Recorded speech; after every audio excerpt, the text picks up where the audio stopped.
بسم اللہ الرحمن الرحیم۔ السلام علیکم۔ آپ سب دوستوں کو میرے چینل کہانی ہٹ میں خوش آمدید۔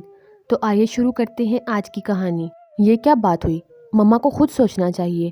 باسمہ سخت غصے میں تھی، مگر آواز اور لہجہ دونوں دھیمے تھے۔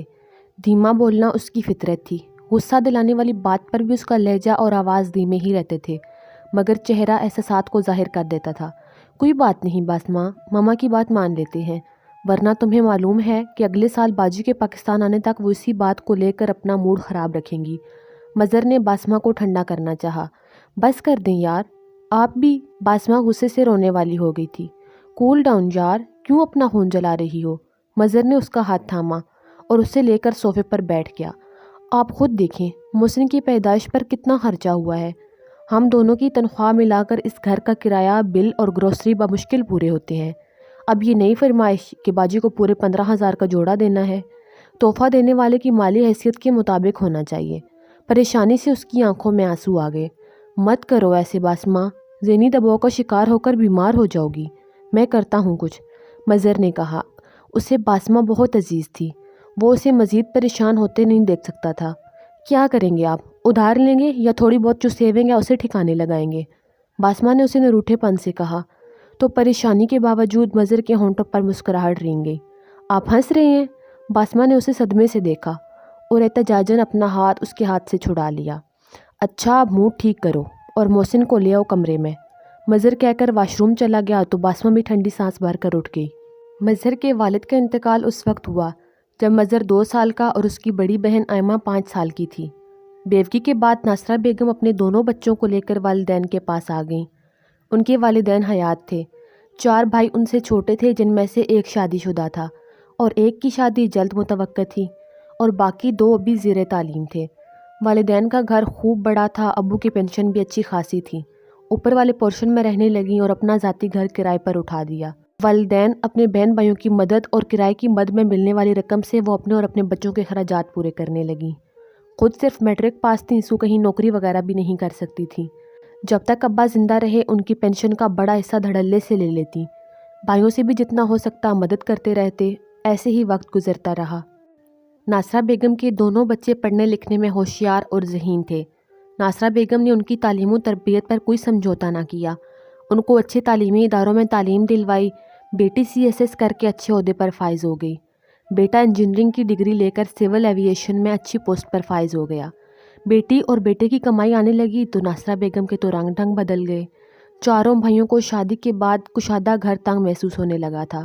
والد یکے بعد دیگرے وفات پا چکے تھے، سو انہوں نے جگہ کی تنگی کو بنیاد بنا کر اچھی اور مہنگی سوسائٹی میں کرائے کا گھر لے لیا اور یہاں کی بیگمات سے دوستیاں گانٹ لی۔ دوستیاں گانٹھیں تو ان کی ڈگر پر چل پڑی۔ پارٹیاں، برانڈز، دکھاوا، شوشہ۔ آئمہ اگرچہ پڑھی لکھی اور اچھے عہدے پر تھی، مگر وہ اپنی ماں کے زیر اثر تھی، انہی کی طرح شوشہ اور دکھاوے کی زندگی گزارنے لگی۔ آئمہ خوبصورت تھی، اوپر سے سرکاری افسری کا رعب۔ بہت سے اچھے گھرانوں نے اس کے لیے دستے سوال دراز کیا، مگر اس کی ترجیح کوئی بہت بڑا امیر کبیر گھرانہ تھا۔ ماں بیٹے کی کوششوں سے آئمہ کی شادی مسز چغتائی کی لندن والے ویل سیٹلڈ بزنس مین بھائی سے ہو گئی اور آئمہ بی بی سدھاری لندن۔ کچھ عرصے بعد میاں کے کہنے پر استعفیٰ دے دیا اور اب 2 بچوں کے ساتھ لندن میں عیش کر رہی تھی۔ سال میں 2 دفعہ لندن سے پاکستان ضرور آتی تھی۔ پھر کب چلو گے تم دونوں میرے ساتھ آئمہ کا سوٹ لینے؟ صبح ناشتے کی میز پر اسی بات سے آغاز ہوا جس پر پچھلی رات کھانے کی میز پر اختتام ہوا تھا۔ باسمہ نے پہلو بدلا۔ مما، آپ جانتی ہیں پچھلے 6 مہینے سے ہمارا کتنا خرچہ ہو رہا ہے۔ محسن کی پیدائش پر، اس کے عقیقے پر، ولیمے جتنا خرچہ ہوا تھا آپ کے کہنے پر۔ پھر آپا کو سونے کا لاکٹ سیٹ دیا، دور پار کے ہر رشتہ دار کو مٹھائی بھجوائی، زبردستی۔ ابھی تک ہم اسی کے چکر سے نہیں نکلے، اور اب یہ نئی فرمائش۔ باسمہ کی بات ابھی منہ میں ہی تھی کہ ناصرہ بیگم نے چمچہ زور سے پلیٹ میں پٹخا۔ دیکھو بی بی، میں تمہیں تو کچھ کہہ ہی نہیں رہی، میں تو مظہر سے کہہ رہی ہوں، اور یہ جو تم باتیں مجھے جتا رہی ہو، ہمارے ہاں ایسا ہی ہوتا ہے، عقیقہ کریں گے تو ایک زمانے کو پتہ چلے۔ اور رہ گئی بات آئمہ کو سونے کا لاکٹ سیٹ دینے کی، تو بیٹیوں کو دیتے دلاتے رہنے سے ہی سسرال میں ان کی عزت برقرار رہتی ہے۔ اب ہر کوئی تمہارے ماں باپ جیسا تو نہیں ہوتا جو 4 جوڑوں میں بیٹی رخصت کر دے اور پھر پلٹ کر خبر نہ لے۔ ناصرہ بیگم کی بات پر باسمہ نے شکایتی نظروں سے مظہر کو دیکھا۔ باسمہ اور مظہر کی لو میرج تھی۔ مما شام کو چلیں گے مارکیٹ اور جو سوٹ آپ نے پسند کیا ہے وہ لے لیں گے۔ اب مجھے اس بارے میں دوبارہ کوئی بحث نہیں چاہیے۔ مظہر اپنی چائے ختم کر کے آفس جانے کے لیے تیار ہونے چلا گیا اور باسمہ بے دلی سے ناشتہ کرنے لگی۔ ہفتے کو اس کی آفس سے چھٹی ہوتی تھی۔ ناصرہ بیگم تسلی سے ناشتہ کرنے لگیں۔ باسمہ کا تعلق امیر اور خوشحال گھرانے سے تھا اور مظہر کا تعلق مڈل کلاس گھرانے سے تھا۔ ایک ہی جگہ دونوں کام کرتے تھے۔ پسندیدگی محبت میں بدلی تو دونوں نے ایک دوسرے سے شادی کا فیصلہ کیا۔ باسمہ مظہر پڑھا لکھا، قابل اور محنتی جوان ہے، مگر ابھی اسے پوری طرح سیٹل ہونے میں بہت محنت اور وقت کی ضرورت ہے، اور تم والدین کی اکلوتی اور لاڈلی بیٹی ہو جس نے کبھی مالی تنگی یا پریشانی نہیں دیکھی، سو بہتر ہے راستہ بدل لو۔ باسمہ کے والدین کی نظر میں یہ رشتہ بے جوڑ تھا۔ ماما پاپا شادی تو مجھے یہیں کرنی ہے۔ ٹھیک ہے کرو شادی، لیکن پھر اسے نبھانا بھی تم خود۔ سمجھو کہ تم اپنی ساری کشتیاں جلا کر جا رہی ہو۔ بہت بار سمجھانے پر بھی جب باسمہ اپنی بات پر قائم رہی تو انہوں نے اپنی بات نہ ماننے کی پاداش میں بغیر کوئی جہیز سلامی دیے حقیقتاً 4 جوڑوں میں رخصت کر دیا۔ یہ بات ناصرہ بیگم کو بالکل ہضم نہ ہوئی، جو مظہر کی پسند پر صرف اس لیے راضی ہوئی تھی کہ کچھ اور نہیں تو کسی اچھی سوسائٹی میں ایک گھر تو جہیز میں مل ہی جائے گا اور کرائے کے گھر سے جان چھوٹ جائے گی، مگر ان کے خواب ہی رہ گئے، لہٰذا اب جب بھی موقع ملتا وہ اسے جتاتی ضرور تھیں۔ شام کو جوڑا لے آئیں تو بڑھ چڑھ کر اپنی تعریفیں کرنے لگیں، جو خوشحال بیٹی پر بھی کھلے دل سے خرچ کرتی تھیں۔ باسمہ نے خاموشی اختیار کر لی کہ در پردہ سنایا تو اسے ہی جا رہا تھا۔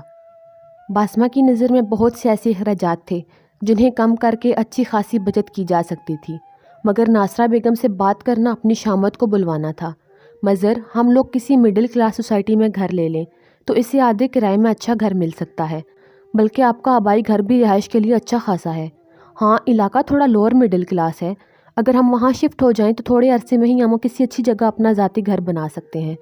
باسمہ کے سمجھانے پر مظہر نے ماں سے بات کی تھی، نہیں بھائی رہنا تو ہمیں یہی ہے، بہن بہنوئی آیا کریں گے تو کیا سوچیں گے کہ کس گندے سے علاقے میں جا بسے ہیں ہم، اور رہی بات آبائی گھر کی تو اس کے کرائے سے ہی میں اپنے ذاتی اخراجات پورے کرتی ہوں۔ دوبارہ میں ایسی بات سنوں بھی مت، کرائے سے جان جاتی ہے تو ذاتی گھر خرید لو یہاں، بلکہ اپنے سسر سے کہو ایک گھر تو لے کر دے ہی سکتے ہیں۔ اس کے بعد باسمہ نے توبہ کی تھی، مشورہ بندہ وہاں دے جہاں کوئی قدر کرے۔ مظہر اور باسمہ کی شدید محنت کے باوجود اخراجات اور آمدنی میں فرق بڑھتا جا رہا تھا، سو شادی کے 3 سال گزرنے کے باوجود سب کچھ ویسے ہی چل رہا تھا۔ شادی کے تیسرے سال اللہ نے محسن ان کی گود میں ڈال دیا اور انہیں صاحب اولاد کر دیا۔ لو بھائی آئمہ یہ جوڑا، جب تک ماں ہے نا تمہاری تب تک ہی ہے، اور بعد میں تو بھائی بھابھی کی مرضی۔ آئمہ کو جوڑا دیتے ہوئے بھی ناصرہ بیگم تانا دینا نہ بھولی تھی، ماما سلوا بھی دیجیے گا پلیز۔ آئمہ نے جوڑے کو ہاتھ لگائے بغیر ماں سے کہا تھا۔ جوڑا سل کر آ گیا۔ باسمہ آفس سے تھکی ہاری لوٹی تو دیکھا آئمہ وہی جوڑا پہنے لاؤنج میں بیٹھی تھی اور بے خبر ٹی وی دیکھ رہی تھی، چہرے پر چمک، سکون اور بے فکری تھی۔ باسمہ سلام کر کے محسن کو لے کر اپنے کمرے کی طرف بڑھ گئی۔ محسن اس کے ساتھ ہی جاتا تھا، آفس میں ڈے کیئر کی سہولت تھی۔ آئمہ 15 دن کے لیے آئی تھی، اگلے اتوار کی رات اس کی واپسی کی فلائٹ تھی۔ آج صبح وہ بچوں کو لے کر اپنے سسرال چلی گئی تھی، وہیں سے اس نے واپسی کے لیے چلے جانا تھا۔ ہفتے کو ناصرہ بیگم نے بیٹی کو خدا حافظ کہنے کا پروگرام بنایا۔ مظہر اور باسمہ کو ساتھ لے کر آئمہ کے سسرال جا پہنچی، جہاں اس کا سامان پیک کیا جا رہا تھا۔ کچھ چیزیں ہنوز پیکنگ کے مراحل میں تھیں۔ آئمہ کی ساس کے لیے بھی ناصرہ بیگم نے گرم شال اور مٹھائی لائی تھی۔ شام گئے مظہر، باسمہ اور ناصرہ بیگم واپسی کے لیے اٹھے۔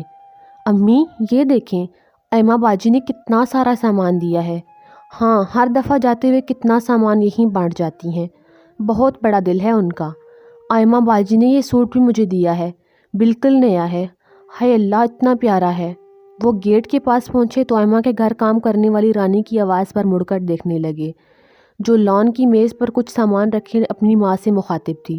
اس کے ہاتھ میں آئمہ کو دیا جانے والا 15,000 کا جوڑا تھا، جسے آئمہ نے صرف ایک بار پہن کر نوکرانی کے حوالے کر دیا تھا۔ باسمہ اور مظہر نے بیک وقت ناصرہ بیگم کو دیکھا، جو یوں ہو گئیں جیسے کچھ دیکھا سنا نہ ہو۔ چلو بھائی یہاں سے جلدی، یہاں کیا جم کر کھڑے ہو گئے؟ باسمہ اور مظہر سے کہہ کر وہ آرام سے گیٹ سے باہر نکل گئیں۔